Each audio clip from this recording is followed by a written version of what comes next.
పశ్చిమ గోదావరి జిల్లా భీమవరంలో ఉద్రిక్త పరిస్థితులు నెలకొన్నాయి. ఉద్యోగులు, ఉపాధ్యాయులు కలెక్టరేట్ను ముట్టడించారు. కలెక్టరేట్ గేట్లను పోలీసులు మూసివేశారు. అక్కడే ఫ్యాప్టో నాయకులు బైఠాయించారు. జాయింట్ కలెక్టర్ వాహనాన్ని అడ్డుకోవడంతో పోలీసులు, ఉద్యోగుల మధ్య తోపులాట చోటు చేసుకుంది.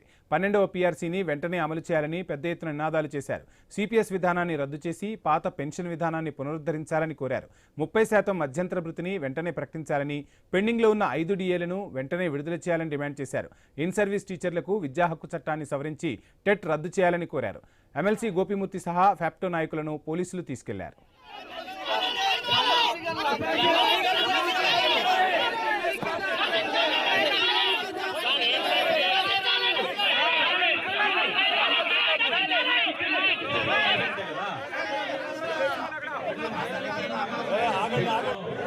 సార్ ఇంకా రావాలి సార్, ఇలా వెనక్కి రావాలి.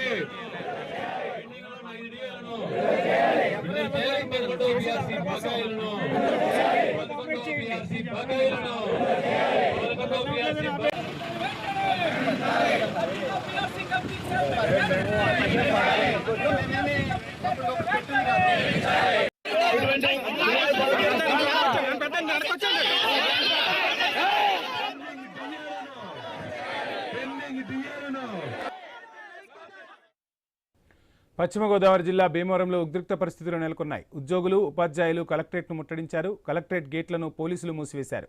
అక్కడే ఫ్యాప్టో నాయకులు బైఠాయించారు. జాయింట్ కలెక్టర్ వాహనాన్ని అడ్డుకోవడంతో పోలీసులకు, ఉద్యోగులకు మధ్య తోపులాట చోటు చేసుకుంది. 12వ పీఆర్సీని వెంటనే అమలు చేయాలని పెద్ద ఎత్తున నినాదాలు చేశారు. సిపిఎస్ విధానాన్ని రద్దు చేసి పాత పెన్షన్ విధానాన్ని పునరుద్ధరించాలని కోరారు. 30% మధ్యంతర భృతిని వెంటనే ప్రకటించాలని, పెండింగ్లో ఉన్న 5 డిఏలను విడుదల చేయాలని డిమాండ్ చేశారు. ఇన్ సర్వీస్ టీచర్లకు విద్యా హక్కు చట్టాన్ని సవరించి టెట్ రద్దు చేయాలని పిలుపునిచ్చారు. ఎమ్మెల్సీ గోపిమూర్తి సహా ఫ్యాప్టో నాయకులను పోలీసులు తీసుకెళ్లారు. ఉద్యోగ సంఘాల ధర్నాకు సంబంధించి ఫుల్ డీటెయిల్స్ మా ప్రతినిధి భార్గవ్ అందిస్తారు. భార్గవ్, ఏంటి మొత్తంగా వాళ్ళ డిమాండ్స్ అయితే వినిపిస్తూ ఉన్నారు. సో ఈ డిమాండ్లను నెరవేర్చకపోతే ఇంకా ఉద్యమాన్ని ఉధృతం చేయాల్సిన పరిస్థితి కూడా ఉంటుందంటూ చెప్తున్న పరిస్థితి ఏంటి అసలు డీటెయిల్స్? ఖచ్చితంగా భీమవరంలోనే కాదు, రాష్ట్ర వ్యాప్తంగా జిల్లా కలెక్టరేట్ల వద్ద ఈ రోజు ఉద్రిక్త పరిస్థితులు నెలకొన్నాయి. ఫ్యాప్టో ఆధ్వర్యంలో చేపట్టినటువంటి మహాధర్నాకు సంబంధించి జిల్లా కేంద్రాల్లో కలెక్టరేట్ల వద్దకు భారీగా తరలివచ్చారు.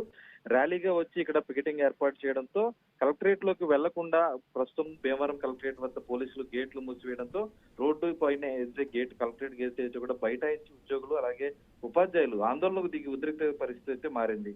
అటు అదే సమయంలో కలెక్టరేట్ విధులకు హాజరయ్యేందుకు జాయింట్ కలెక్టర్ కూడా రావడంతో ప్రస్తుతం ఆయన లోనికి వెళ్లకుండా అడ్డగించి ఫ్యాప్టో నాయకులు అలాగే ఎమ్మెల్సీ పీడీఎఫ్ ఎమ్మెల్సీ గోపిమూర్తి కూడా అక్కడ బైఠాయించి నినాదాలు చేశారు. దీంతో పోలీసులు రంగంలోకి దిగి వారిని నిలువరించేటువంటి ప్రయత్నం అయితే చేశారు. ప్రధానంగా 12వ పీఆర్సీని వెంటనే అమలు చేయాలని, సిపిఎస్ విధానాన్ని రద్దు చేసి పాత పెన్షన్ విధానాన్ని కూడా పునరుద్ధరించాలంటూ వారు నినాదాలు చేస్తూ జాయింట్ కలెక్టర్ ను లోనికి వెళ్లేందుకు అడ్డుకోని పూర్తిగా కూడా వారు లోపలికి వెళ్లొద్దంటూ ఉద్యోగులందరినీ కూడా ఆపివేయడంతో పోలీసులు వారి నినాదాలను సైతం ఆపివేసి అక్కడి నుంచి వెళ్లిపోవాలంటూ వారిని హెచ్చరించిన పరిస్థితి ఉంది.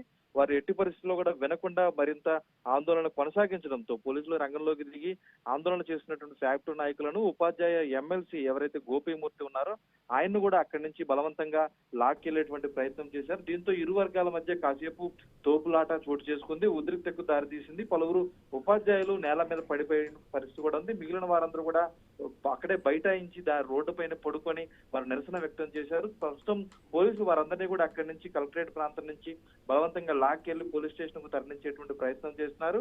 ఆ ఉద్రిక్త పరిస్థితులు అయితే ఇంకా కొనసాగుతున్నాయని చెప్పుకోవచ్చు. అటు ఏలూరులో కలెక్టరేట్ వద్ద కూడా ఇప్పటికే భారీగా ఉద్యోగులు, ఉపాధ్యాయులు చేరుకున్నారు. వారు ఇక్కడ కూడా కలెక్టరేట్ వద్ద ఆందోళన చేపట్టినటువంటి పరిస్థితి కూడా ఉంది. తమ న్యాయమైన డిమాండ్లు వెంటనే పరిష్కరించాలని, 30% మధ్యంతర వృత్తిని వెంటనే ఇవ్వాలని కూడా వారు డిమాండ్ చేస్తున్న పరిస్థితి ఉంది. అలాగే పెండింగ్ లో ఉన్న 5 డిఏలను విడుదల చేయడంతో పాటు ఇన్ సర్వీస్ టీచర్లకు విద్యా హక్కు చట్టాన్ని సవరించి టెట్ అనేది కూడా రద్దు చేయాలనేటువంటి వారు ప్రధాన డిమాండ్లు ఈ రోజు ప్రభుత్వం ముందుంచారు. ఎన్నిసార్లు ప్రభుత్వంతో చర్చలు జరిపినా సమస్యలు పరిష్కారం కాకపోవడంతోనే ఈ రోజు రోడ్డెక్కినట్టు కూడా ప్రస్తుతం ఎమ్మెల్సీ బొర్రా గోపిమూర్తి అయితే స్పష్టం చేస్తున్న పరిస్థితి ఉంది. Vamshi, thank you Bhargav.